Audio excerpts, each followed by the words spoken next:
ठीक है, स्टार्ट करते हैं। इस वीडियो में अपन समझने वाले हैं law relating to benami transaction and prohibition. ठीक है, तो बेनामी ट्रांजैक्शन बेसिकली पता ही होगा कि बेनामी से नाम से ही समझ में आ रहा है ना, जिस पे आप कुछ क्या बोलते हैं, फिक्टिशियस करने की कोशिश कर रहे हो, कुछ बिना नाम के या फिर किसी गलत नाम से कुछ करने की कोशिश कर रहे हो, ट्रांजैक्शन करने की कोशिश कर रहे हो, तो उसको रोकने के लिए क्या लॉ बनाए गए हैं, क्या एक्ट बनाया हुआ है, इस वीडियो में अपन वो समझने वाले हैं। तो इस वीडियो में अपन डिस्कस क्या करने वाले हैं, सबसे पहले वो देख लेते हैं। इंट्रोडक्शन में अपन समझेंगे कि क्या बेसिकली होती क्या है चीज़ें, ठीक है, और कैसे क्या लिया गया है और क्यों किया है इसकी वजह से, और बेनामी प्रॉपर्टीज़ क्या होती हैं, कुछ कुछ डेफिनेशंस वगैरह भी आएंगी, तो वो सब समझेंगे। फिर क्या फंक्शंस हैं और क्या फीचर्स हैं इसके, साइलेंट फीचर्स बोलते हैं ना, इंपॉर्टेंट फीचर्स, वो देखेंगे पूरे के पूरे बेनामी ट्रांजैक्शन प्रोहिबिशन एक्ट 1988 के बारे में। फिर इंपॉर्टेंट डेफिनेशंस दी हुई है अगेन, कुछ बेनामी प्रॉपर्टी के रिलेटेड, बेनामी ट्रांजैक्शन के रिलेटेड, फिक्टिशियस नेम कैसे हो सकती हैं, और काफ़ी तरीके से चीज़ें बताई हुई हैं। तो सब समझेंगे बेनामी ट्रांजैक्शन, और बेनामी ट्रांजैक्शन का असल मतलब है क्या। ये देखो, ये वाला इंपॉर्टेंट है, और जो इसके पहले मैंने साइलेंट फीचर्स बोले वो भी इंपॉर्टेंट है। और उसके बाद छोटा सा ही टॉपिक है पर काफ़ी चीज़ें इंपॉर्टेंट है। फिर prohibition of benami transaction section 3, हर अपन अभी पिछली काफ़ी वीडियो से देख रहे हैं, हर जहाँ पे भी सेक्शन 3 आ रहा है वो पूरे एक्ट का इंपॉर्टेंट सेक्शन है। तो ये है तो छोटा सेक्शन पर इंपॉर्टेंट है। यहाँ पे प्रोहिबिशन ऑफ बेनामी ट्रांजैक्शन की बात कर रहे हैं सेक्शन 3 में। उसके बाद सेक्शन 4 है, वो रीड ओनली है। सेक्शन 5 और सेक्शन 6 भी रीड ओनली है, तो एक बार देख लेंगे क्या बात कर रहे हैं ये। फिर सेक्शन 24 है, ठीक है, तो ये भी स्टार मार्क कर लो, इंपॉर्टेंट है। और पूरा का पूरा इसमें notice and attachment of property involve in benami transaction, attachment और नोटिस की अपन बात कर रहे हैं। तो बेसिकली अपना वो प्रोसीजर और अप्रूविंग अथॉरिटी क्या होती है, एडजुडिकेटिंग अथॉरिटी क्या होती है, उसकी बात हो रही है। ये इंपॉर्टेंट आंसर है इस चैप्टर का। फिर है manner of services of notice. अब ये देखो 3-4 मार्क का आंसर ये छोटी छोटी लाइनों के से बन सकता है, तो अपना पूछा जा सकता है। तो अगर ऐसा वाला कुछ अगर आंसर आ जाता है तो फिर बल्ले बल्ले हो जाएगी। तो ये वाला भी अच्छे से देख लेंगे क्या बोल रहे हैं। फिर एक है adjudication of benami property, section 26 इसकी बात कर रहा है, अगेन इंपॉर्टेंट आंसर। सेक्शन 27 कॉन्फेस्केशन और वेस्टिंग ऑफ बेनामी प्रॉपर्टी की बात कर रहा है, तो कॉन्फेस्केट कर सकती है सेंट्रल गवर्नमेंट, और क्या बोला हुआ है एक बार इसको भी समझ लेंगे। कुछ कुछ इंटरनल चीज़ें, 1-2 पॉइंट हैं जो इंपॉर्टेंट है, समझेंगे। फिर मैनेजमेंट ऑफ प्रॉपर्टीज कॉन्फिस्केटेड, इसको तो कैंसिल कर दोगे तो भी चलेगा, पर एक बार देख लेंगे जब पढ़ते होंगे। फिर पोजेशन ऑफ प्रॉपर्टी सेक्शन 29, फिर सेक्शन 30 अपेलेट ट्रिब्यूनल, फिर section 49 appeal to high court, तो कितने टाइम में कर सकते हो नहीं कर सकते हो, कहाँ तक एक्सटेंशन है, वो सब इसके बारे में बात कर रहा है सेक्शन 49, अगेन स्टार मार्क्ड है। फिर है स्पेशल कोर्ट, सेक्शन 50 है इसके लिए, ये भी स्टार मार्क्ड है। और उसके बाद है ऑफेंसेस एंड प्रोसिक्यूशंस, तो ये एक बार पढ़ेंगे कि कौन से ऑफेंसेस हैं और क्या उसके लिए प्रोसिक्यूशंस लिए गए हैं। फिर offences by company, same answer अपना हर उसमें सब्जेक्ट में ये सारे उसमें आता ही है, कुछ कुछ जगहों पे, कुछ कुछ चैप्टर्स में। तो छोटा सा कंटेंट है, इंपॉर्टेंट कंटेंट है। तो स्टार्ट करते हैं with the law relating to benami transaction and prohibition, introduction के साथ। Benami is a Persian term which effectively essentially means something without a name. जाहिर सी बात है, नाम से ही समझ में आ रहा है। Benami is a Persian term which essentially means something without a name, बिना नाम का, बेनाम। Benami transaction are quite prevalent in land purchases where unaccounted money is used to make the purchases. Unaccounted money यानी कि ब्लैक मनी, ठीक है। तो ये सारे एक्ट के सेम पेज पे बनाए गए थे। ये अपना मनी लॉन्ड्रिंग वाला एक्ट अपन ने अभी बात करी, फ्यूजिटिव इकोनॉमिक ऑफेंडर की बात करी, बेनामी ट्रांजैक्शन की बात कर रहे हैं। तो ये सारी चीज़ें क्या है, जो भी बिना नाम से या फिर ब्लैक मनी के थ्रू कुछ भी अगर खरीदने की कोशिश कर रहा है, या फिर इलीगली कुछ अक्वायर करने की कोशिश कर रहा है, कोई लैंड परचेज वगैरह विदाउट अ नेम या फिर डर्टी मनी के थ्रू, और अपना FEOA है यानी कि लोन लिया और भग गया, तो वही सारी चीज़ें जो अपन ने देखी। तो उसको प्रिवेंट कैसे कर सके, ये सब क्या होता है, अगर ये इसको प्रिवेंट ना करे ना, तो पूरी की पूरी डेवलपमेंट और ग्रोथ इकोनॉमी की बर्बाद हो जाएगी, और न फॉरेन वाले इन्वेस्ट करेंगे इंडिया में। तो ये सारी चीज़ें इंपॉर्टेंट है और देश के लिए काफ़ी ध्यान रखने वाली चीज़ें हैं, ठीक है। तो ये इसके लिए प्रिवेंशन है। पढ़ते हैं क्या बोला। Benami transaction are quite prevalent in land purchases where unaccounted money is used to make the purchase. In this act, the word benami is used to refer the property or asset without a name attached to it. That is, the actual owner is not the person who has the legal title of the property. यानी कि जो पैसा दे रहा है कोई और है और जिसके नाम पे है वो कोई और है, मतलब जो बेनिफिशियल ओनर रहेगा ना वो कोई और है पर किसी और व्यक्ति के नाम पे है, समझे? मतलब क्या होता है कई बार जैसे कोई बड़ा व्यक्ति है, अब वो प्रॉपर्टी लेगा तो उसको सारी चीज़ें शो करनी पड़ती हैं और अपना टैक्स वगैरह का भी काफ़ी पंगा आता है।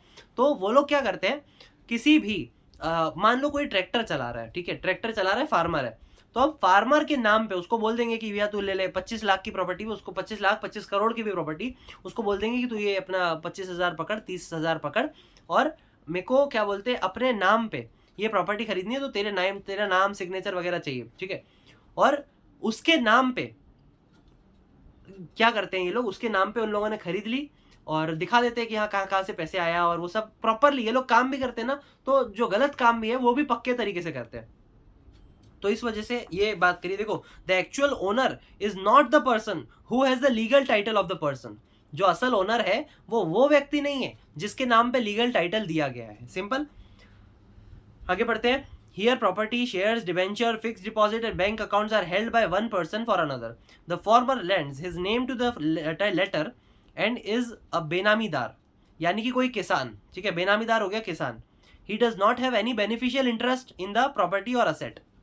The Benami transaction has been practiced in India since the late 19th century. ये तब से हुआ जा रहा है। मतलब जो ये ठेकेदार वगैरह नहीं होते, ठेकेदार क्या करते हैं, किसान के नाम पे प्रॉपर्टी ले ली, अब नाम उसका है, साइन वगैरह उसकी है, थोड़ा बहुत उसको वो दे दिया अपना 5-10 हज़ार 30 हज़ार, उसको तो क्या ही पता ना क्या करना है, इतने कुछ पढ़े लिखे होते नहीं है, अंगूठा वगैरह लगा दिया।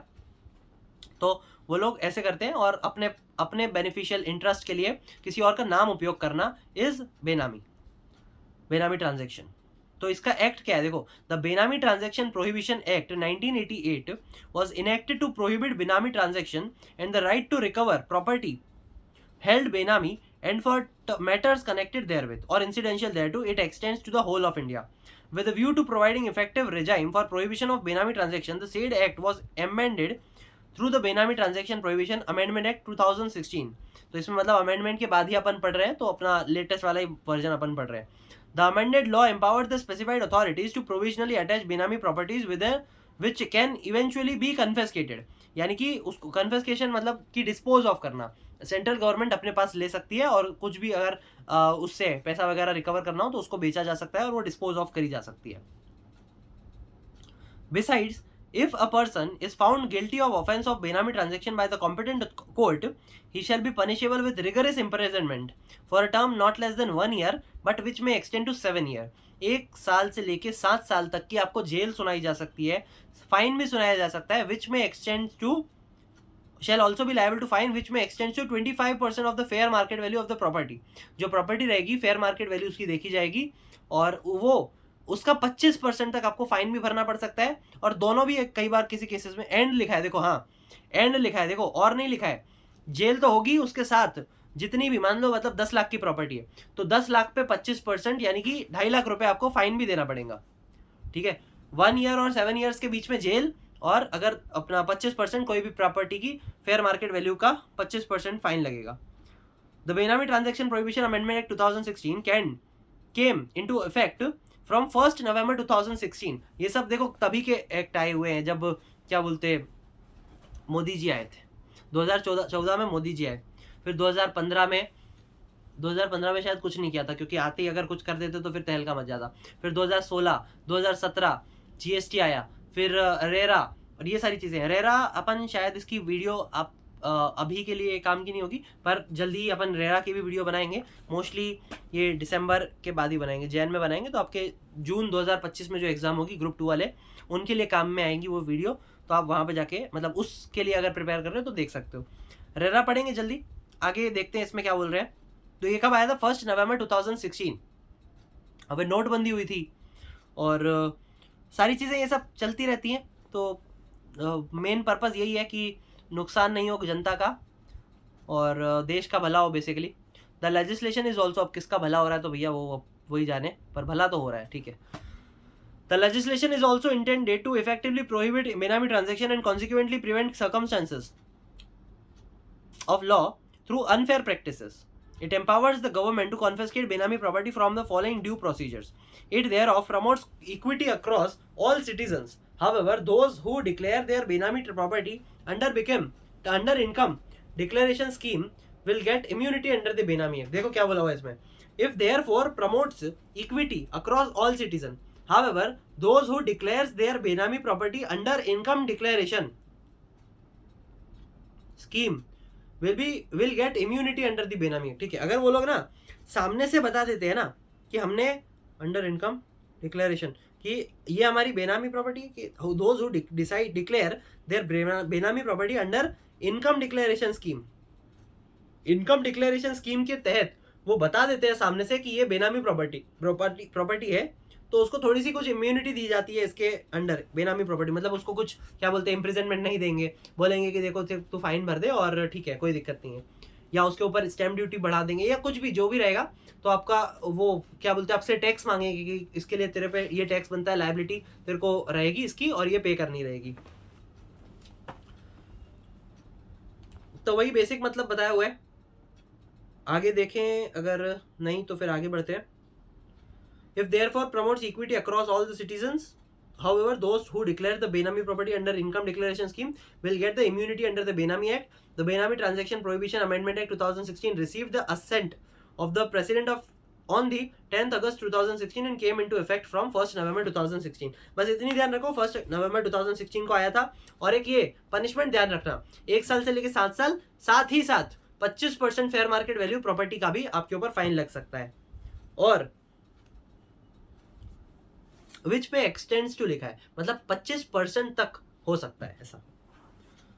बस यही सभी था. अभी आगे प्रॉपर्टी मतलब क्या डेफिनेशन है, क्या फीचर्स है, देखते जाते हैं क्या बोल रहे हैं. The silent feature of the benami transaction prohibition act 1988. The silent features of the benami transaction prohibition act 1988 are as under. ठीक है, तो इसको थोड़ा सा देखते हैं क्या बोल रहे हैं.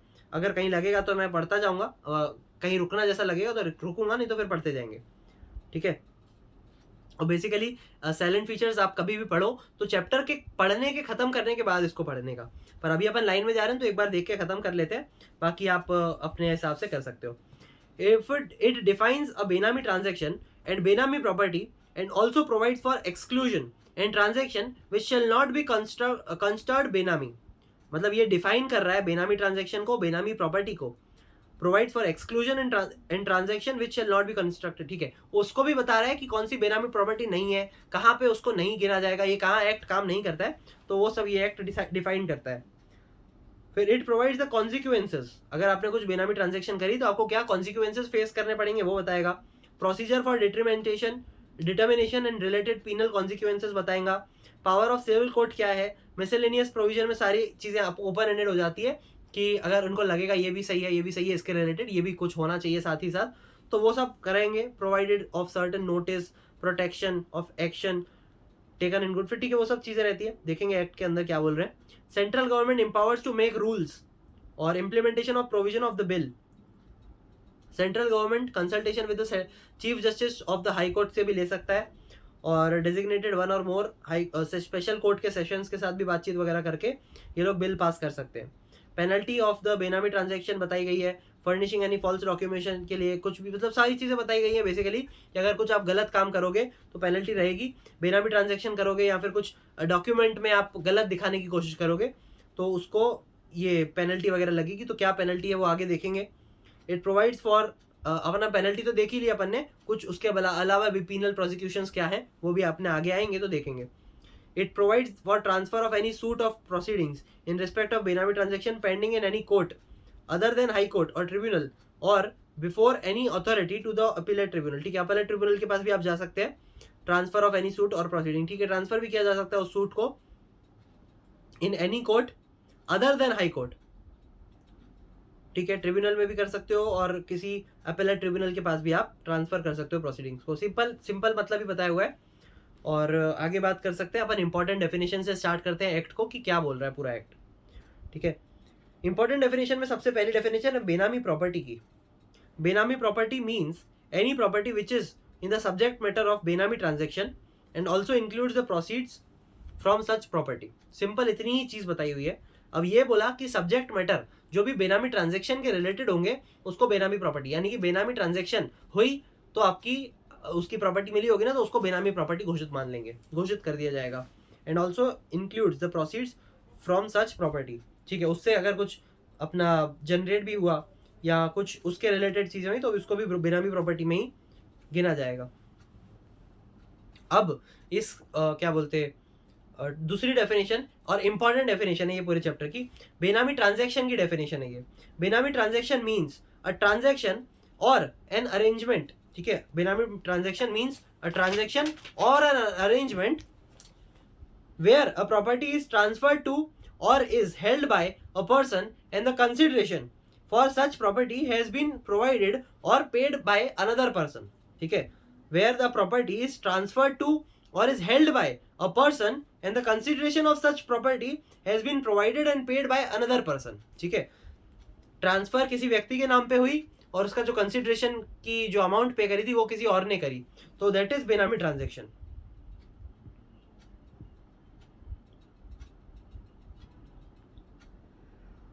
दूसरा point, the property is held by the property is held for the immediate or future benefit of the person who has provided the consideration except, अब ये एक्सेप्ट वाले पूरे कंडीशंस बाद में पढ़ते हैं, इससे पहले क्या बोला हुआ है देखो, अगर कोई व्यक्ति a property is held for the immediate or future benefit of the person who has provided the contribution consideration,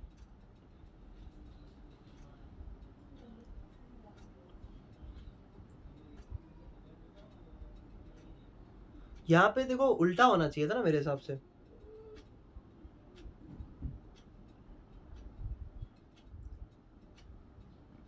अगर कोई प्रॉपर्टी है is held for the immediate या फिर फ्यूचर बेनिफिट के लिए of the person who has provided the consideration,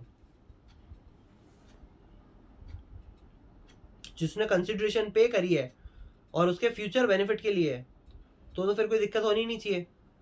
देखो आगे देखते हैं, कहीं अगर कुछ समझ में आता है फिर देखेंगे क्या बोल रहे हैं। एक्सेप्ट वाला पॉइंट क्या है, देखो एक्सेप्ट वाला पॉइंट देख लेते हैं। Except where the property is held by a karta or a member of a HUF as the case may be and the property is held for the benefit of the other member in the family and the consideration for such property has been provided or paid out of the known sources of the HUF, ठीक है, यहाँ पे ऐसा बोला, जो इसके पहले वाला पॉइंट है ना वो भी ये समझो, यही बोल रहे हैं कि अगर कंसिडरेशन किसी और ने करी है पर किसी और व्यक्ति के फ्यूचर बेनिफिट के लिए करी है तो उसको बेनामी ट्रांजैक्शन बोलेंगे। मतलब आज या फिर कल भी अगर इसका किसी ने पेमेंट कर दिया पर उसको बेनिफिट जो मिलेगा वो फ्यूचर में मिलेगा, तो उसका एक पॉइंट हो गया। और एक्सेप्ट अगर किसी HUF ने, मतलब मान लो कर्ता, एक HUF का कर्ता होता है, उसको चलाने वाला निर्माता जो होता है वो कर्ता होता है। अब कर्ता ने मान लो अपने फैमिली मेंबर के नाम पे कुछ कर्ता ने कंसिडरेशन पे करा, पर जो वो है वो किसी HUF के किसी फैमिली मेंबर के नाम पे किया, तो उसको बेनामी ट्रांजैक्शन नहीं मानेंगे। दूसरा वो है एक्सेप्शन है, fiduciary capacity for the benefit of other person towards whom he stands in such capacity and includes a trustee, executor और partner। फिड्यूशरी कैपेसिटी बेसिकली मतलब ट्रस्टी और पार्टनरशिप का यहाँ पे एग्जांपल ले लो, तो उसको बेनामी नहीं मानेंगे कि अगर आपस में उन लोगों ने कुछ करा होगा, ट्रस्टी वगैरह ने या एग्जीक्यूटर या पार्टनर ने, डायरेक्टर ऑफ द कंपनी वगैरह ने, तो उसको भी फिड्यूशरी कैपेसिटी में आता है और उसको बेनामी ट्रांजेक्शन नहीं मानेंगे।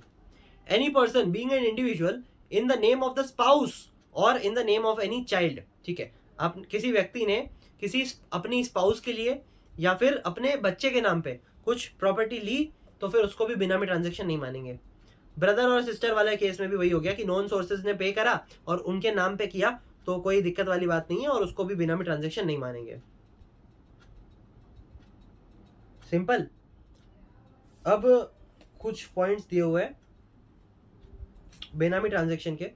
सबसे पहला अपन ने देखा था कि किसी व्यक्ति ने किसी और व्यक्ति के नाम पे पेमेंट किया, फायदा किसी और का हो रहा है, पेमेंट किसी और का हो रहा है, ये था पहला केस, उसको देखेंगे बेनामी transaction.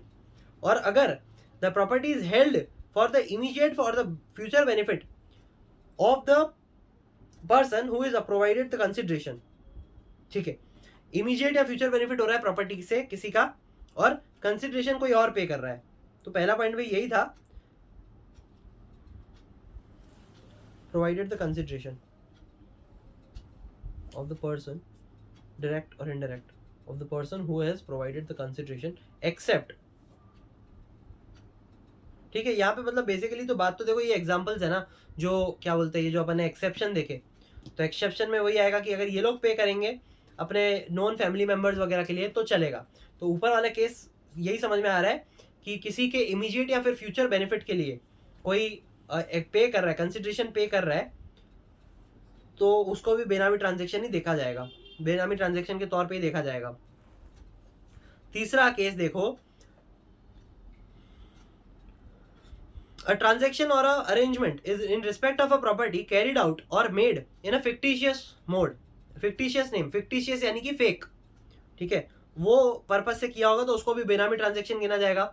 a transaction or an arrangement in respect of a property where the owner of the property is not aware of or denies knowledge of such ownership, मतलब आपको, मतलब ओनर के नाम पे है, कंसिडरेशन किसी और ने पे किया है, मतलब देखो देखो जिसने कंसिडरेशन पे किया है तो वही ओनर, पर जो बेनिफिशियल इंटरेस्ट ले रहा है वो कोई और व्यक्ति है, ठीक है। अब जो ये व्यक्ति है जिसके नाम पे ओनर दिख रहा है जो पेपर्स में, तो वो क्या दिख रहा है कि क्या बोलते हैं, वो ओनर है, कंसिडरेशन पे करने वाला कोई और, नाम किसी और का।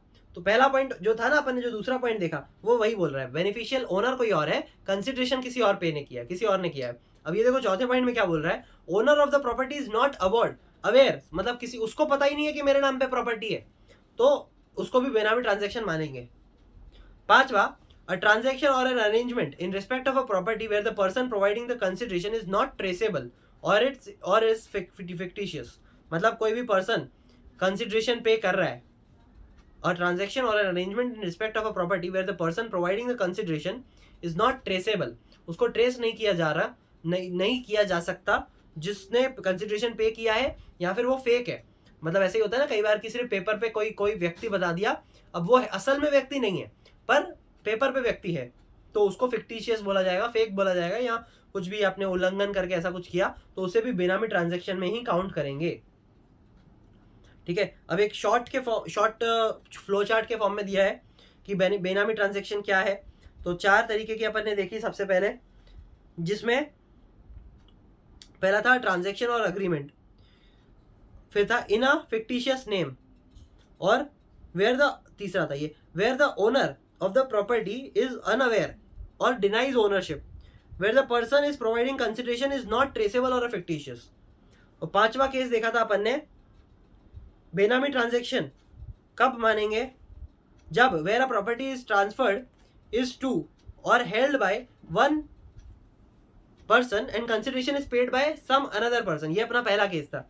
फिर दूसरा केस जो अपन ने देखा वो देखा where a property is held for the immediate or future benefit of the person who has provided the consideration, where a property is held for the immediate or future benefit of the person who has provided the consideration, except where property is held by the karta or member of the HUF and the consideration paid from known sources of HUF। तो यहाँ पे अलग अलग हैं पर उसको बेनामी नहीं मानेंगे। कोई फिड्यूशरी कैपेसिटी वाले, मतलब ट्रस्टी और पार्टनर वाला केस है जो, तो वहाँ पे भी बेनामी नहीं मानेंगे। अगर कोई स्पाउस के लिए खरीद रहा है, अपने बच्चों के लिए नाम पे खरीद रहा है, तो भी उसको बेनामी ट्रांजेक्शन नहीं मानेंगे। और अगर सिस्टर और ब्रदर वाला केस है तो वहाँ पे भी असेंडेंट डिसेंडेंट होते हैं ना जो, उनके केस में भी नहीं मानेंगे। ठीक है जी, सिंपल यही था। और आगे कुछ और 2-3 डेफिनेशंस दी हुई हैं, छोटी छोटी सी। अब ये वाली इंपॉर्टेंट नहीं है, जो अपन ने एक ये देखी बेनामी ट्रांजैक्शन की, वो इंपॉर्टेंट थी, इसको समझना बस अच्छे से। अब आगे देख रहे हैं बेनामीदार क्या होता है। बेनामीदार कौन होगा, अपना नाम देने वाला होगा। देखो, बेनामीदार means a person or a fictitious person as the case may be in whose name the benami property is transferred or held and includes a person who lends his name, यानी कि कोई भी व्यक्ति जो अपना नाम दे रहा है या फिर जिसका नाम यूज किया जा रहा है प्रॉपर्टी खरीदने के लिए, उसको बोला जाएगा बेनामीदार। अपना जो किसान है वो बेनामीदार। बेनिफिशियल ओनर कौन है, जो कंसिडरेशन पे कर रहा है पर नाम उसका नहीं है।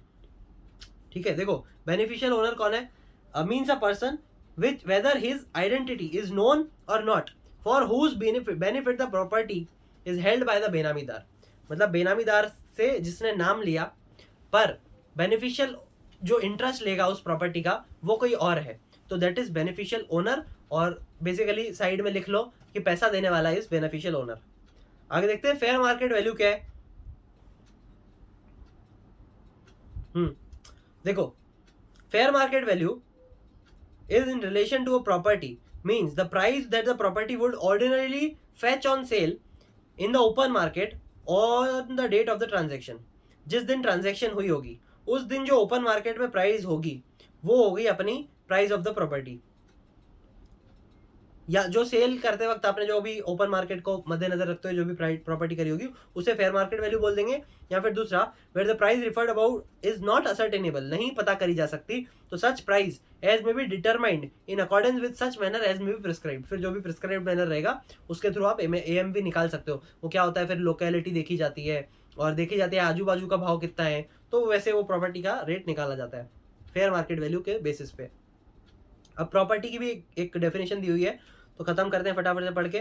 Property means asset of any kind, whether movable or immovable, tangible or intangible, corporeal or incorporeal, मतलब कॉर्पोरेट पर्पस के लिए हो या इनकॉर्पोरेट पर्पस के लिए हो, and includes any right or interest or legal documents or instrument evidencing title to or interest in the property, and where the property is capable of conversion into some other form, then the property is be converted from one form and also includes the proceeds from the property, मतलब उस property को convert करके कुछ और भी बनाया जा सकता है। Then the property is in the converted form and also includes the proceeds from the property, उस प्रॉपर्टी से कुछ अगर कन्वर्जन करके या केपेबल है वो प्रॉपर्टी कुछ और बनने के भी, तो उसको भी प्रॉपर्टी ही मानेंगे। और ये अपना हो गया मूवेबल, इमूवेबल, कॉर्पोरियल हो, टेंजिबल, इनटेंजिबल, इनकॉर्पोरियल हो, include right or the right, interest, legal document, instrument evidencing title, interest in the property, सब कुछ आ गया अपना प्रॉपर्टी में। Where the property is capable of conversion into some other form, then the property is the converted form and the also include the proceeds from the property. सब कुछ property के definition में कवर कर लिया, ठीक है। तो इसी के साथ अपन ने डेफिनेशन के साथ सारा चीजें खत्म कर दिया। अब यहाँ से कुछ चीजें ऐसी हैं जो कहीं कहीं ऐसा लगेगा कि हाँ सिर्फ छोड़ने वाली है तो सिर्फ पढ़ के छोड़ देंगे, कहीं लगेगा कि इंपॉर्टेंट है तो इंपॉर्टेंट देखी जाएगी। अब यहाँ से अपना बेसिक चैप्टर चालू हो रहा है, तो देखते जाते हैं क्या बोल रहे हैं। प्रोहिबिशन ऑफ बेनामी ट्रांजेक्शन, कि बेनामी ट्रांजेक्शन के ऊपर कौन सी प्रोहिबिशन है। सेक्शन 3 इसकी बात कर रहा है। No person shall enter into any Benami transaction, जाहिर सी बात है। Whosoever enters into any Benami transaction shall be punishable with imprisonment for the term which may extend to 3 years or with fine or both। अपन ने जो 7 साल तक की देखी थी ना, 1 year and 7 साल। अच्छा ठीक है, नीचे दिया हुआ देखो, जो बेसिक इम्प्रिजनमेंट है ना, अगर कोई बेनामी ट्रांजेक्शन करता है तो वो है 3 साल तक की खींची जा सकती है, या उसके ऊपर फाइन भी लगाया जा सकता है या फिर दोनों भी लगाई जा सकती है। बेसिक पनिशेबल इम्प्रिजनमेंट है कि 3 साल तक की एक्सटेंड हो सकती है जेल, या फिर फाइन हो सकता है, या फिर दोनों साथ में भी हो सकते हैं, ठीक है। Whosoever enter into any Benami transaction or on and after the date of commencement of the Benami Transaction Prohibition Amendment Act 2016 shall be punishable in accordance with the provision contained in the chapter 7। ठीक है जी, ये तो पढ़ोगे नहीं पढ़ोगे चलेगा। Chapter 7, अच्छा ठीक है, चैप्टर 7 भी दिया हुआ है देखो। Chapter 7 deals with the offences and prosecution. It provides that if a person is found guilty of offense of Benami transaction by the competent court, he shall be punishable with the rigorous imprisonment of for a term not less than 1 year, but which may extend to 7 year। 1 साल से कम की तो jail मिलने नहीं वाली, पर 7 साल तक हो सकती है।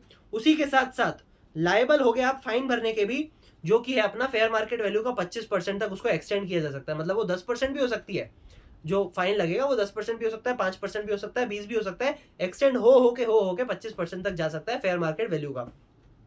फेयर मार्केट वैल्यू की अपन ने डेफिनेशन देख ली ऑफ द प्रॉपर्टी, ठीक है। जो पहला वाला था उसमें क्या कर रहे थे आप, एंटर इनटू एनी बेनामी ट्रांजैक्शन, और यहाँ पे आप गिल्टी फाउंड हो गए कि आप ही हो वो ऑफेंस करने वाले बेनामी ट्रांजैक्शन वाले, तो यहाँ पे हो गई 1 साल से कम की सजा नहीं हो सकती, 7 साल तक जा सकती है, साथ ही साथ फाइन भी भरना पड़ सकता है फेयर मार्केट वैल्यू का 25% तक, ठीक है जी। इंपॉर्टेंट है ये वाला ना, ध्यान रखना, ये जो लिमिट है 1 साल से 7 साल और ये सब, तो वो ध्यान रखना इंपॉर्टेंट है। सेक्शन 3 आप पूरी बेसिक तरीके से ध्यान रख सकते हो। अब सेक्शन 4, 5, 6 रीड ओनली है, तो इसको भी एक बार फटाफट से खत्म कर देते हैं और उसके बाद अपन आगे स्टार्ट करेंगे प्रोसीजर के साथ। ठीक है, तो देखते हैं क्या बात कर रहे हैं। Prohibition of the right to recover property held benami, benami, ठीक है, held benami, prohibition of the right to recover property held benami. Section 4, no suits, claim or action to enforce any right in respect of any property held benami against the person in whose name the property is held or against any other person shall lie by or on behalf of a person claiming to be the real owner of such property। ठीक है, basic मतलब देखो इतना समझो कि जिसको आपने वो लिया था ना, आपने फिक्टिशियस नेम लिया था जिसका, या फिर ऐसे कहूं कि जिसका आपने नाम यूज किया था, यूज आप कर रहे थे पर किसी और का नाम यूज कर रहे थे, अब उसको पता चल गया कि ये प्रॉपर्टी उसके नाम पे है और उसको कुछ पे वे नहीं करना। अब वो मुकर जाता है और वो कोर्ट में चला जाता है कि देखो यार ये मेरे नाम पे प्रॉपर्टी है और ये अपना हड़प के बैठा हुआ है, और वो मना कर देता है, वो मुकर जाता है एक तरीके से। तो जो भी डमी था वो मुकर गया, तो फिर आप उसके खिलाफ केस नहीं कर सकते कि क्या बोलते, अरे यार ये इसको तो मैंने पे किया था और ये मेरे नाम पे प्रॉपर्टी है, पेपर पे तो दिख रहा है कि इसका नाम है, तो फिर तू कैसे क्लेम कर रहा है कि तेरी प्रॉपर्टी है। तो अगर वो मुकर गया तो फिर वो अपना कोई केस नहीं कर सकता उसके खिलाफ। यही बेसिक मतलब यही बताया हुआ है। नो डिफेंस बेस्ड, ये साइड में लिख लो कि ये जो पॉइंट दिया हुआ है ना, डमी चीट कर गया तो real owner can't do anything. ठीक है, मैंने भी लिख रखा है, तो यही पॉइंट है। No defence based on any right in respect of any property held benami whether against the person in whose name the property is held or against any property shall be allowed to any suit in any suit, claim or action by or on behalf of a person claiming to be a real owner of such property। ठीक है, no defence based on right. ठीक है, आप no defence to real owner, ठीक है, मतलब वो कुछ डिफेंस में कह नहीं सकता। जो असल ओनर है ना, अगेंस्ट क्लेम और ऑफ बेनामीदार, मतलब बेनामीदार बोल रहा है कि ये मेरी प्रॉपर्टी है, वो क्लेम कर रहा है उस प्रॉपर्टी को, तो उसके डिफेंस में, उसकी दलील में रियल ओनर जो होगा, जो बेनिफिशियल इंटरेस्ट ले रहा है, बेनिफिशियल ओनर जो है, वो कुछ कह नहीं सकता या उसके खिलाफ कुछ डिफेंस नहीं दे सकता। ठीक है, तो वही सब बेसिक बात ही थी। सेक्शन 5 देखो क्या बोल रहा है, property held benami liable to confiscation, any property which is subject to matter of benami transaction shall be liable to be confiscated, यानी कि गवर्नमेंट सीज कर सकती है बाय द सेंट्रल गवर्नमेंट, लिखा ही हुआ है। कॉन्फिस्केटेड का मतलब लिख लो सर्कल करके, सीज कर देना, सीज कर लेगी मतलब ऐसा। Prohibition of retransfer of property in benamidar, ठीक है, prohibition of on retransfer of property by benamidar. देखो यहाँ पे बेसिक मतलब इतना समझ में आ रहा है कि बेनामीदार को आप ऐसा नहीं बोल सकते कि हमारे ऊपर वापस से प्रॉपर्टी रीट्रांसफर कर। अगर उसको मतलब वो अगर बोल दे कि नहीं मैं तो नहीं करूँगा, तो आप फिर कुछ कर नहीं सकते।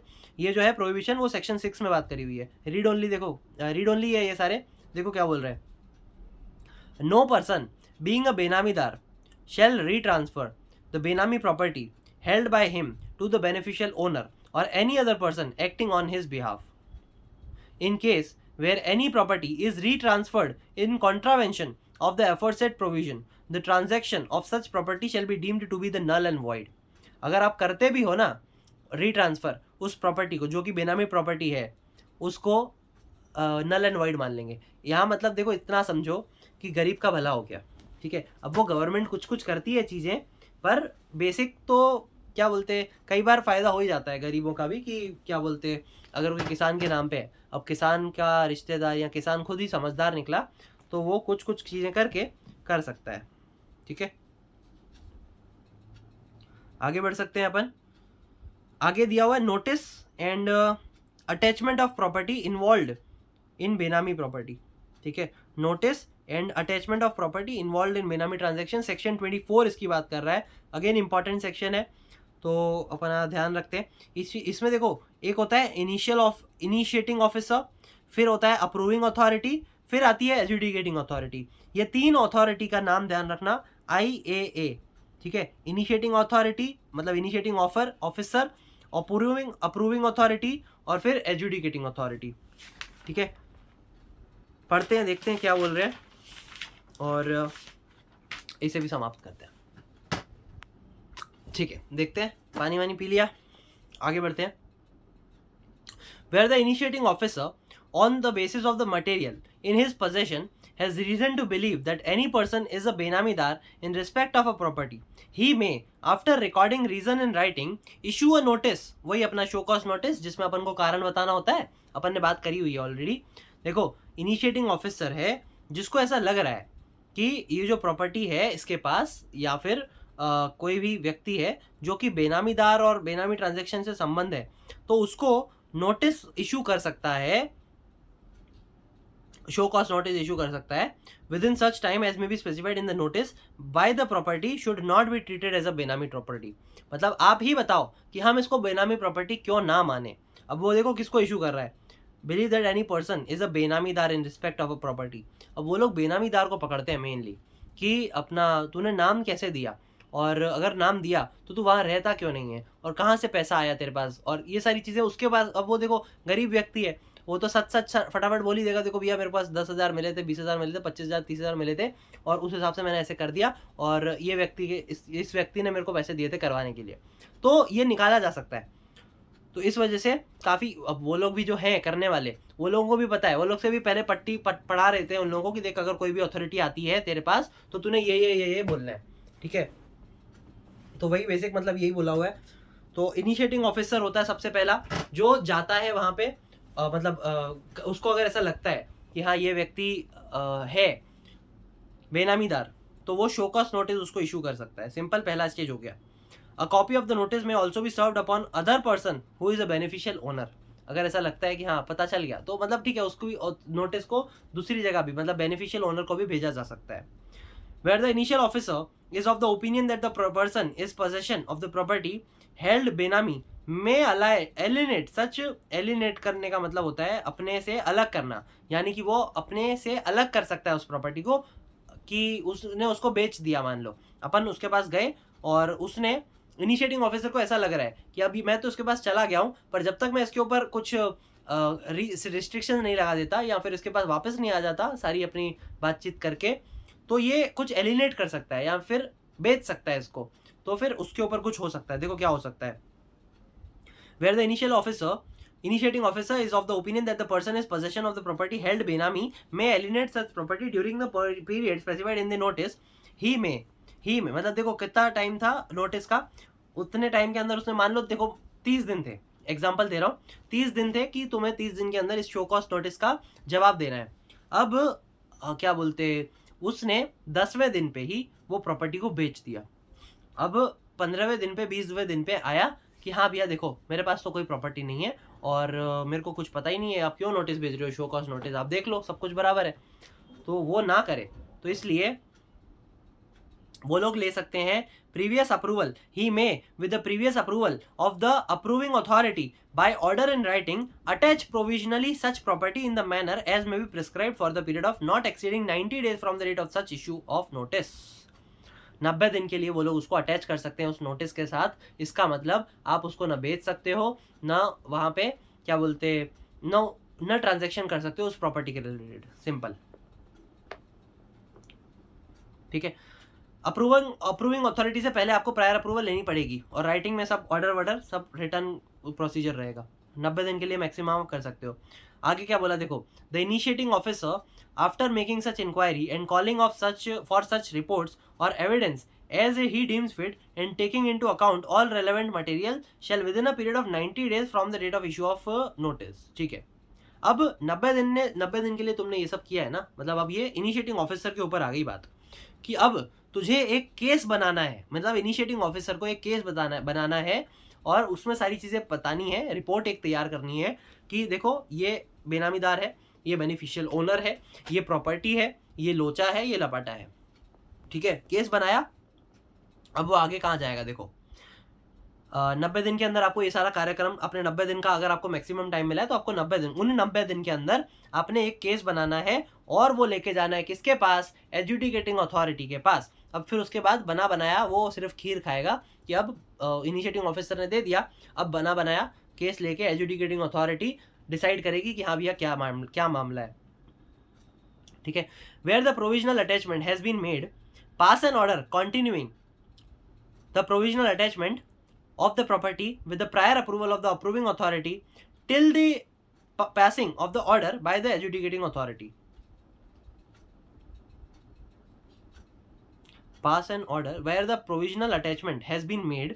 अगर वो provisional attachment हुई है ना, तो pass an order continuing the provisional attachment of the property with the prior approval of the approving authority till the passing of the order by the adjudicating authority. ठीक है, अब वो क्या बोलते, अब यहाँ पे तीसरा व्यक्ति कौन आया, अगर वो प्रोविजनल अटैचमेंट हुई है कि आपने प्रॉपर्टी को भी जोड़ा है साथ में, तो फिर आपने सबसे पहले तो उसकी प्रायर अप्रूवल लेनी है अप्रूविंग अथॉरिटी की, और आप उसके लिए उस प्रोविजनल अटैचमेंट को कंटिन्यू भी कर सकते हो with the prior approval of approving authority. ठीक है, अप्रूविंग अथॉरिटी से अप्रूवल ले ली, पर कब तक ले सकते हो, 90 दिन खत्म हो गए. ठीक है, अब आपको कंटिन्यू करनी है वो प्रोविजनल अटैचमेंट, तो प्रायर अप्रूवल ली जाएगी अप्रूविंग अथॉरिटी के पास से. फिर कब तक वो रहेगी ना, वो अपनी कंटिन्यूएंस में रहेगी प्रोविजनल अटैचमेंट, वो बताएगी कौन, एडजुडिकेटिंग अथॉरिटी. ठीक है, फिर दूसरा, revoke the provisional attachment or the property with the prior approval of the approving authority. देखो, उसको रिवोक भी किया जा सकता है, revoke the provisional attachment of the property क्या बोलते, with the prior approval of the approving authority, उसको रिवोक भी किया जा सकता है. दूसरा, where the provisional attachment has not been made, जब प्रोविजनल अटैचमेंट ना हुआ हो, तो pass an order provisionally attaching the property with the prior approval of the approving authority till the passing of the order made by the adjudicating. अगर कोई approval नहीं हुआ है, अटैचमेंट नहीं हुआ है, तो वो क्या कर सकता है, 90 दिन का ये सब हो गया. अब उसके बाद आपने केस वेस बना दिया, अब अटैचमेंट तो नहीं किया है, तो आप वापस से प्रोविजनल अटैचिंग के लिए वो कर सकते हो, प्रायर अप्रूवल ले सकते हो अप्रूविंग अथॉरिटी के पास से, और वापस से वही है कि वही एडजुडिकेटिंग अथॉरिटी बताएगी कि कब तक के लिए आप उसको अटैच कर सकते हो उसमें.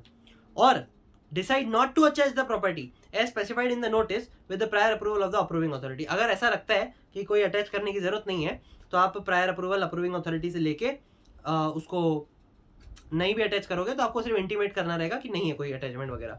Decide not to attach the property as specified in the notice with the prior approval of the approving authority. Simple है. अब तो अपने देखो, प्रायर अप्रूवल आपको जब भी लेनी है ना, तो आप लोगे अप्रूविंग अथॉरिटी से. कब तक की लेनी है, तो वो होगी कौन सी थी, वो एडजुडिकेटिंग अथॉरिटी. और कौन ले रहा है, इनिशिएटिंग ऑफिसर ले रहा है. ठीक है जी, ये अपन देख रहे हैं section 24, notice and attachment of the property involved in benami transaction.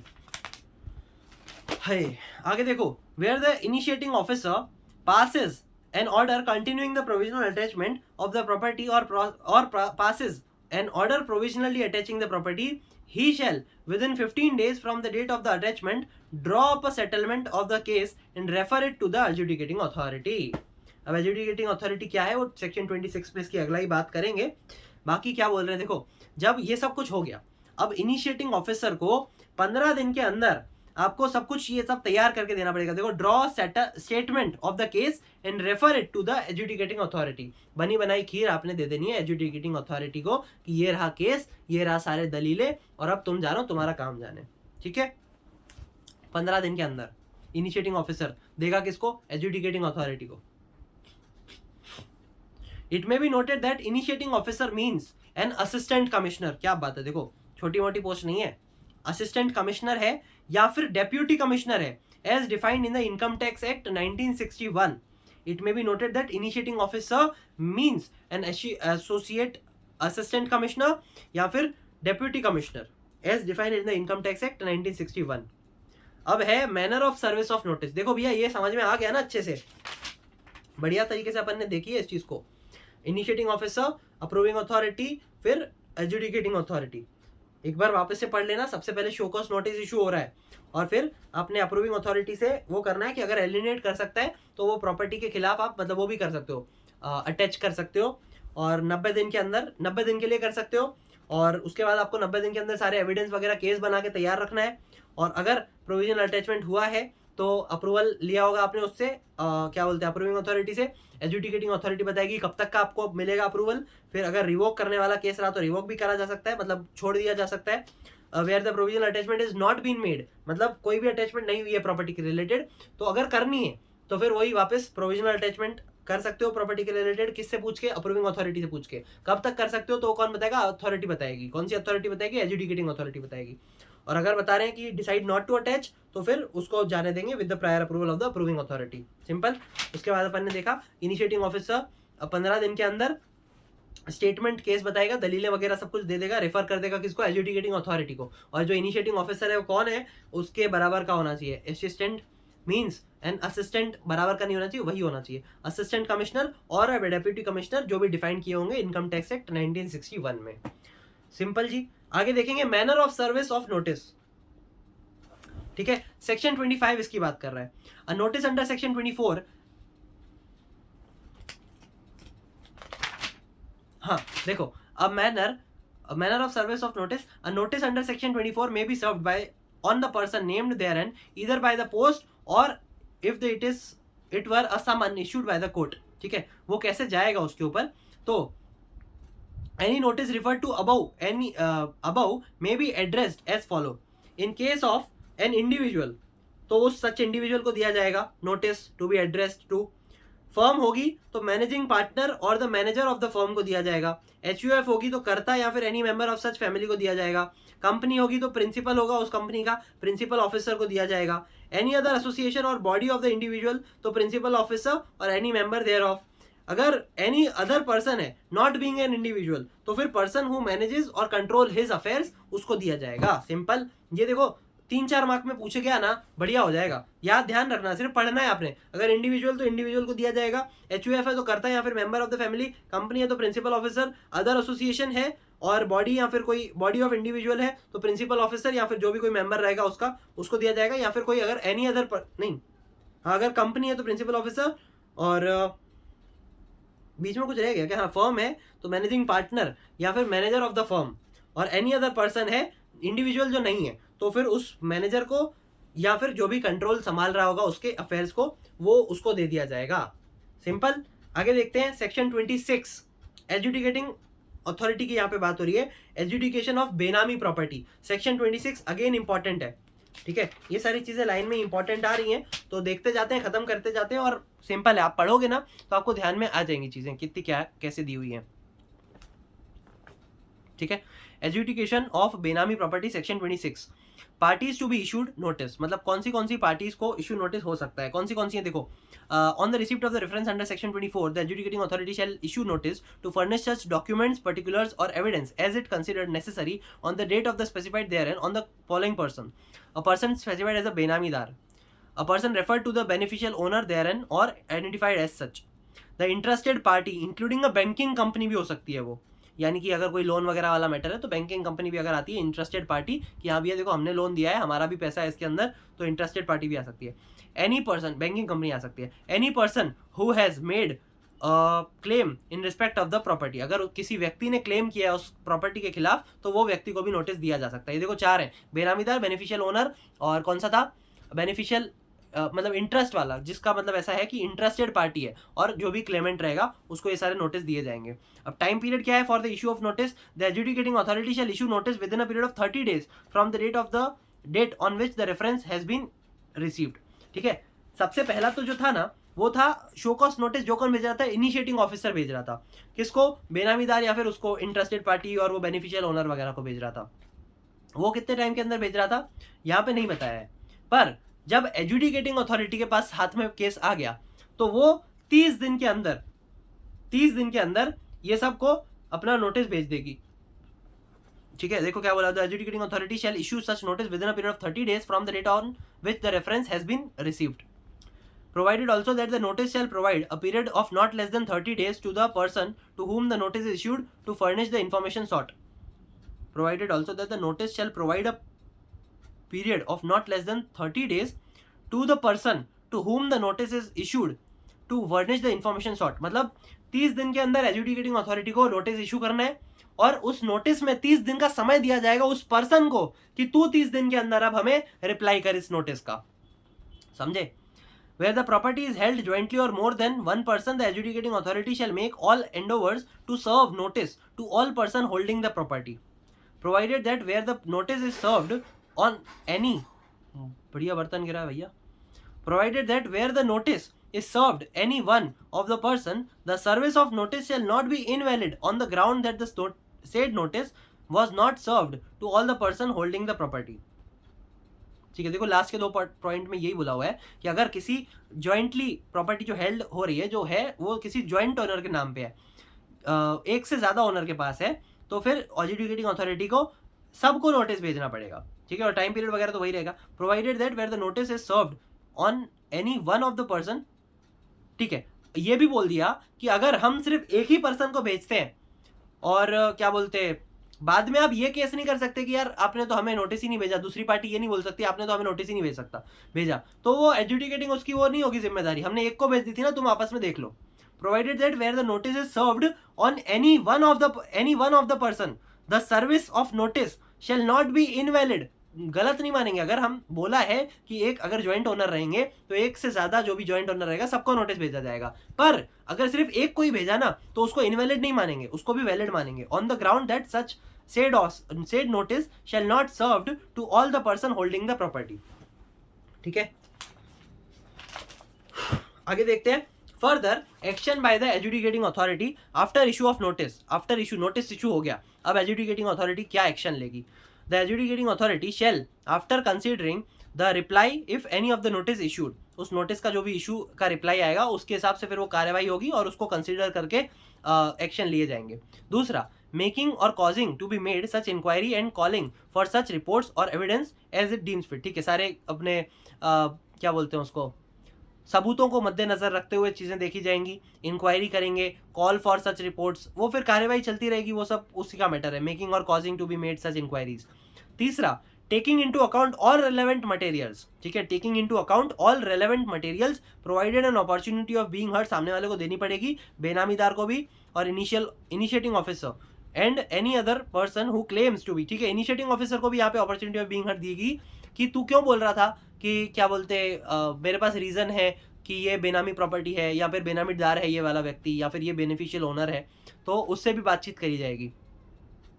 और who claims the owner of the property and thereafter, ये सारी बातचीत रहेगी।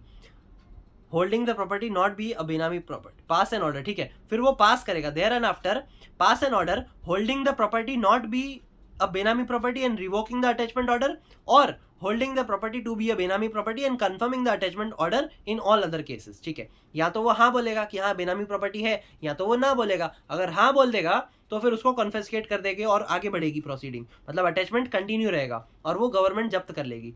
और अगर कोई ऐसा बोल देता है कि मतलब ये प्रूफ हो जाता है कि वो बेनामी प्रॉपर्टी नहीं है, तो फिर उसको वो कर देंगे, कॉन्फिस्केट नहीं करेंगे और रिवोक कर दिया जाएगा, और जिसके भी नाम पे थी वो सब उनका मैटर है, फिर वो जैसा भी देखे, जिसने भी बेनिफिशियल ओनर या जो भी रहेगा वो उनका है। फिर मतलब बेनामी ट्रांजैक्शन अब नहीं है तो फिर बेनामी ट्रांजैक्शन की कोई पेनल्टी या वो सब नहीं लगेगा। क्या होता है, कई बार एक राज खुलते हैं ना तो कई दूसरे भी राज खुलते हैं, तो फिर वहीं अपना बात देखी जाएंगी सारी चीज़ें कि स्टैम्प ड्यूटी नहीं है इसके ऊपर, या फिर ये प्रॉपर सारे डॉक्यूमेंटेशन नहीं है, तो वो सारी चीज़ें अलग मैटर है, वो फिर केस वो कोर्ट देखेगी। और जो भी ज्यूरिसडिक्शन के अंदर लिखा रहेगा, मतलब जो भी ज्यूरिसडिक्शन जिसके पास भी पावर रहेगी वो सब चालू रहेगा केस। ये अपन ने देखा कौन सा, सेक्शन 26, जिसमें अपन ने एडजुडिकेटिंग अथॉरिटी के पावर्स और फंक्शंस देखे। अब देखेंगे अपन सेक्शन 27, जहाँ पे बोल रहे हैं confiscation and wasting of benami property. अब ये सेंट्रल गवर्नमेंट कर रही है, तो उनके पास भी कुछ अधिकार है कि वो लोग ये कर सकते हैं, कन्फिस्केशन और vesting of the benami property. Where an order is passed in respect of any property under section 26 holding such property to be a Benami property, the adjudicating authority shall, after giving an opportunity of being heard to a person concerned, make an order confiscating the property held by the Benami to be a Benami property, provided that where appeal has been filed against the order of the adjudicating authority, the confiscation of the property shall be made subject to the order passed by the appellate tribunal। ठीक है, अब वो लोग ना उसके खिलाफ appeal भी कर सकते हैं, provided that where an appeal has been filed against the order of the adjudicating authority, तो फिर वो कन्फिस्केशन को रोका जाएगा और property shall be made subject to the order by the appellate tribunal. ठीक है, कन्फिस्केशन अगर आपने बोल दिया कि हाँ भैया कन्फिस्केशन होगा, पर उस बंदे ने एडजुडिकेटिंग अथॉरिटी के खिलाफ अपीलेट ट्रिब्यूनल में चला गया कि नहीं मेरे को इससे संतुष्टि नहीं मिली है, और वो अपीलेट ट्रिब्यूनल के पास जाके केस लड़ सकता है अपना, provided that confiscation of the property shall be made in accordance with such procedure as may be prescribed. None of the aforesaid provision shall apply to the property held or acquired by the person from the benamidar or for adequate consideration prior to the issue of notice under section 24 without his having knowledge of the Benami property.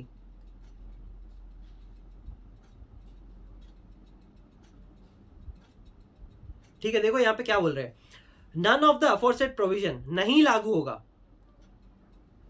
ये वाले सारे provisions उस property पे जो कि acquire किए गए हैं by a person from the benamidar for adequate consideration, उसने एडिक्वेट कंसिडरेशन पे करी है prior to the issue of notice, notice issue होने से पहले, under section 24 without his having knowledge of the benami transaction, कि ये जो प्रॉपर्टी है वो बेनामी ट्रांजेक्शन है या फिर बेनामी प्रॉपर्टी है, उस चीज से पहले आपने मतलब नोटिस इशू करने से पहले वो कंसिडरेशन, एडिक्वेट कंसिडरेशन बेनामीदार को पे कर दिया है, या बेनामीदार ने फ्रॉम द बेनामीदार लिखा है ना, देखो एक्वायर्ड प्रॉपर्टी हेल्ड और acquired by a person from a बेनामीदार for adequate consideration prior to the issue of notice, तो फिर उसके ऊपर ये सारे प्रोविजंस लागू नहीं होंगे।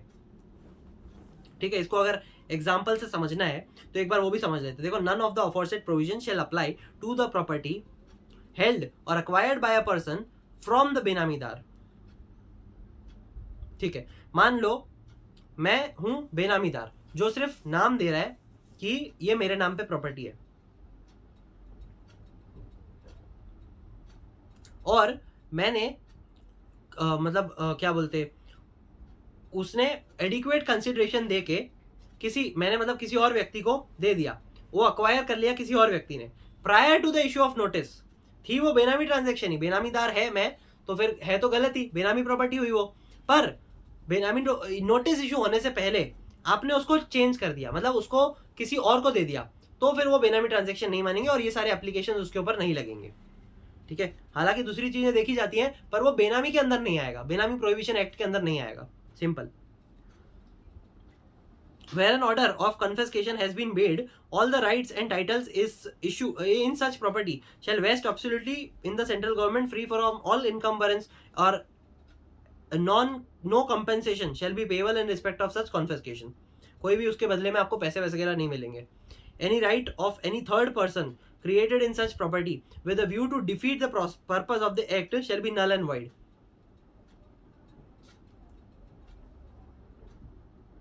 अगर मान लो कोई सही इंटेंशन से किसी ने प्रॉपर्टी ली थी, या फिर क्या बोलते हैं, उसको पता ही नहीं था कि ये बेनामी ट्रांजैक्शन हो रही है या फिर बेनामी प्रॉपर्टी है ये वाली, और उसने तो अपना एडिक्वेट कंसिडरेशन वगैरह पे करके खरीदी थी, तो वो क्या बोलते हैं नल एंड वाइड माना जाएगा और उसका कोई नुकसान नहीं होने देंगे। गवर्नमेंट देखती है सारी चीजें, तो उसका जो गुड फेथ में कर रहा है ना वो बंदा, तो उसका कोई नुकसान नहीं होने देंगे। देखो, एनी राइट और of any third party created in such property with a view to defeat the purpose of this act shall be null and void. अगर कोई ऐसा व्यक्ति है जो कि उसने जो थर्ड पार्टी है वो कर ही इस चीज के ले रहा है ताकि वो इस क्या बोलते हैं एक्ट को डिफीट कर सके, तो फिर उसको नल एंड वाइड माना जाएगा। मतलब मान लो मैं हूं क्या बोलते बेनामीदार, अब मैं बेच जानबूझ के रहा हूं, और जो तीसरा व्यक्ति है वो भी इसलिए खरीद रहा है ताकि ये बेनामी ट्रांजेक्शन से बाहर आ जाए, और ये प्रूफ हो जाता है, तो सब कुछ फिर नल एंड वाइड हो जाएगा कि मानेंगे ही नहीं कि उसने ट्रांसफर किया और ऐसा कुछ है, तो वो बेनामी प्रॉपर्टी रहेगी। और अगर सही इंटेंशन से किया है थर्ड पार्टी ने, तो फिर अपना उसके ऊपर कुछ भी कॉन्फिस्केशन नहीं होंगे और कोई दिक्कत नहीं रहेगी वहां पे। Where no order of confiscation is made upon the proceeding under the act attaining finality, no claim shall be lie against the government. अगर कन्फिस्केशन होनी ही नहीं चाहिए तो फिर गवर्नमेंट भी उसको अक्वायर नहीं करेगी और अपना उसको फिर रिवोक कर दिया जाएगा। सिंपल इतनी बात करिए, ये सारे सेक्शंस कुछ इतने इंपॉर्टेंट नहीं है, जितने इंपॉर्टेंट थे वो अब तक अपन देख चुके हैं, अब जितने बचे हैं वो एक बार फटाफट से देख के खत्म कर लेते हैं। अब एक और है सेक्शन 28, ये सारे अब रीड ओनली वाले और वैसे ही हैं, तो आप खुद भी पढ़ोगे तो समझ में आ जाएगा। एक बार फटाफट से देखते जाते हैं क्या क्या बोल रहे हैं। Management of property confiscated, the administrator shall have the power to receive and manage the property in relation to which an order of confiscation has been made in such manner and subject to such conditions as may be prescribed. The central government may by the order published in the official gazette notify as many of its officer as it think fit to perform the function of administrator.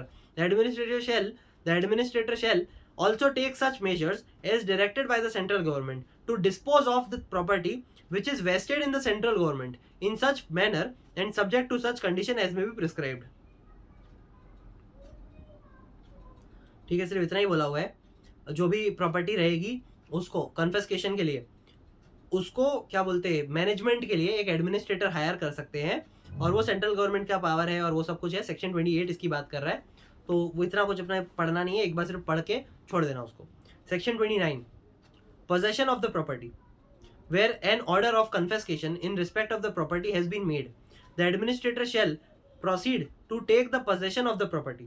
The administrator shall, by notice in writing, order within 7 days of the date of the service of notice to any person who may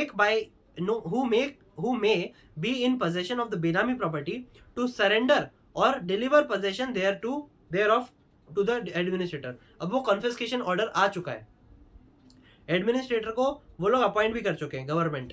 अब उस व्यक्ति ने जिसको खाली करनी थी उसने अब तक खाली नहीं करी है, तो एडमिनिस्ट्रेटर नोटिस देगा राइटिंग में कि 7 दिन के अंदर तेरे को ये हमें प्रॉपर्टी सरेंडर करनी है और क्या बोलते हैं तूने ये जगह खाली करनी है. Simple. In the event of non compliance of the order referred to above or in any opinion taking over of the immediate possession is warranted for the purpose of forcibly taken over possession. मतलब उसको मतलब जबरदस्ती भी निकाला जा सकता है, धक्के मार के निकालेंगे उसको. Requisition the service of any police officer, अगर जरूरत पड़ेगी तो पुलिस ऑफिसर वगैरह भी बुलाया जाएगा to assist him and it shall be duty of the officer to comply with the requisition. It may be noted that administrator means an income tax officer. ठीक है, यहाँ पे जो एडमिनिस्ट्रेटर का जिक्र किया है वो एक इनकम टैक्स ऑफिसर है as defined under income tax act 1961. ठीक है, सेक्शन 29 में अपन ने बात करी पोजेशन ऑफ द प्रॉपर्टी की. अब सेक्शन 30 दिया हुआ है appellate tribunal. The central government shall by notification establish a appellate tribunal to hear appeal against the order of the adjudicating authority and the authorities under these act. The appellate tribunal shall not be bound by the procedures laid down by the CPC but shall be guided by the principles of natural justice and subject to the order provision of these act. The appellate tribunal shall be power to regulate its own procedures. ठीक है जी, appellate tribunal के पास own procedures रहेंगे पर जो भी दूसरे भी powers वगैरह रहेंगे तो वो गाइड कर सकते हैं दूसरे भी लॉ वगैरह. और एपेलेट ट्रिब्यूनल के पास पावर रहेगी और कोई भी व्यक्ति अगर अग्रीव्ड पार्टी है एडजुडिकेटिंग अथॉरिटी के निर्णय से तो वो लोग कहाँ जा सकते हैं, एपेलेट ट्रिब्यूनल के पास जा सकते हैं. अब है appeal to high court. Appellate tribunal से भी तुम संतुष्ट नहीं हो तो कहाँ जाओगे, हाई कोर्ट के पास जाओगे, अपील टू हाई कोर्ट करोगे. 49 में इसकी बात कर रहे हैं. Section 49 any party aggrieved by any decision of the order of the appellate tribunal may file an appeal to high court within a period of 60 days. appellate tribunal की कोई limit नहीं दी हुई है पर हाई कोर्ट की ध्यान रखना 60 days from the date of the communication to be decision, जब भी दिया होगा उसने appellate tribunal से. और आप सिर्फ question of law arising out of such order, आपको जो उसने ऑर्डर दिया उसके लॉ के ऊपर ही आप क्वेश्चन कर सकते हो, उसके अलावा कोई भी रहेगा ना, मतलब आप फैक्चुअल टर्म्स में नहीं जा सकते. क्वेश्चन ऑफ लॉ के ही मतलब डिसाइडेड रहता है. आप ये ज्यूरिसडिक्शन ज्यूरिस्प्रूडेंस वाले सब्जेक्ट में आप पढ़ोगे ये सारी चीज़ें, ग्रुप 1 में आती है. क्वेश्चन ऑफ लॉ ही कर सकते हो आप अपेलेट ट्रिब्यूनल के पास जाके, अपेलेट ट्रिब्यूनल के खिलाफ. और अपील टू हाई कोर्ट है, 60 दिन के अंदर आपको करना पड़ेगा. पर आफ्टर 60 दिन के बाद भी हो सकती है, सफिशिएंट कॉज आपको देना पड़ेगा विद इन द प्रिस्क्राइब्ड. ठीक है, वो फिर अब हाई कोर्ट डिसाइड करेगी. देखो आगे क्या बोला हुआ है, where the high court is satisfied that the sufficient sustainable question of law बराबर है तो वो अपना at the hearing of the appeal be allowed to argue that case does not involve such question. तो वो फिर हाई कोर्ट डिसाइड करेगी और सब्सटेंशियल क्वेश्चंस ऑफ लॉ के बेसिस पे सारी चीज़ें डिस्कस करी जाएंगी. The appeal shall be heard only on the question so formulated and the respondent shall at the hearing of the appeal be allowed to argue that the case does not involve such question. ठीक है, तो ठीक है, question of law के ऊपर ही करना है, substantial question of law के बेसिस पे ही करना है और आप अपना केस कर सकते हो, कोई दिक्कत वाली बात नहीं है. और सामने वाली पार्टी को भी फिर आर्ग्यू करने का मौका दिया जाएगा कि क्यों ये क्वेश्चन ऑफ लॉ नहीं है. नथिंग, अब ये इसका एग्जाम्पल मैं नहीं दे रहा हूँ, अपन वहाँ पे डिटेल में समझेंगे. यहाँ पे थोड़ा बहुत अपन को दिया हुआ है तो उस हिसाब से अपन ने पढ़ना है. ठीक है, आगे देखते हैं क्या बोल रहे हैं. Nothing in the subsection shall be deemed to take away or abridge the power of the court to hear for reason to be recorded the appeal on any other subsequent question of order, substantial order of the question of law not formulated bye it if it is satisfied that the case involve such question. ठीक है जी, अगर इसके खिलाफ वाला होगा ना, देखो इस पॉइंट को वापस पढ़ रहा हूँ, nothing in the subsection shall be deemed to take away or abridge the power of the court to hear for reason to be recorded the appeal on any other substantial question of law not formulated by it if it is satisfied that the case involves such question। तो फिर high court decide करेगी कि अगर ये substantial question of law के अलावा का कुछ है पर वो सेटिस्फाई हो जाती है कि ये भी क्वेश्चन बराबर ही है और ये होना चाहिए था क्वेश्चन, तो फिर वो उसके ऊपर भी अपना अपील मतलब वो दे सकती है, जजमेंट दे सकती है high court. The High Court shall decide the question of law so formulated and deliver the judgment thereon containing the grounds on which any decision is founded and may award any cost as it deems fit। ठीक है जी, any को उसके ऊपर आपको मतलब award और any cost लग सकती है। मतलब एनी अवार्ड यानी कि वो वाला अवार्ड नहीं है यहाँ पे, अवार्ड यानी कि आपको कुछ पेमेंट वगैरह की बात कर रहे हैं यहाँ पे। अवार्ड यानी कि बेसिकली पेमेंट या फिर एनी कॉस्ट भी लिखा है ना, तो मे अवार्ड एनी कॉस्ट, तो वो भी सुनाया जा सकता है।